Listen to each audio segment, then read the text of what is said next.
মামা কি ও মামা একটা কথা জিজ্ঞাসা করবো তোমাকে। না, আমার এখন মেলা কাজ আছে, আমাকে বিরক্ত করবি না। কোনো কথা কম জিজ্ঞাসা করার এখন দরকার নেই। দেখতে পাচ্ছিস না হাতের মধ্যে এতগুলো কাজ রয়েছে আমার। ও মা, তুমি তো বলেছিলে আমি ভালো রেজাল্টও করেছি, আমি ভালো রেজাল্ট করলে তুমি আমার কথা শুনবে, আমার কথা প্রশ্নের উত্তর দেবে। প্লিজ করো বলেছিলাম না বলে গো। কিন্তু এখন থেকে শুরু হলো, আর সেটা মাত্র একদিনের জন্য ছিল, কিন্তু বলে দিলাম বল। ও মা করি না গো, একটা প্রশ্ন করি না গো। আমার কিন্তু প্রচুর কাজ আছে, কি প্রশ্ন করবি তাড়াতাড়ি জিজ্ঞাসা কর। করছি তাহলে। হ্যাঁ মা, তুমি উত্তর দেবে তো? দিতে পারলে নিশ্চয়ই দেবো। জিজ্ঞাসা কর দেখি তোর কি প্রশ্ন এখন মাথায় ঢুকছে। বলছি তুমি এত মোটা কেন মা? বলবি মাথা আমার খারাপ করবি না, উল্টো পাল্টা প্রশ্ন করে আমাকে তাকানো তো মাথা আমি ভেঙে দেবো, কিন্তু বারণ করলাম। ও মা বলো না গো।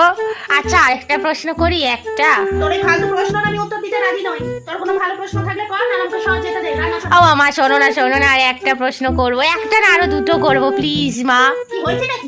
বলছি কি, তোমাকে ধাক্কা মেরে ফেলে দিলে তুমি উঠতে পারবে? বলবি মাথাটা কি খারাপ হয়ে গেছে গরমে? কি বলছিস?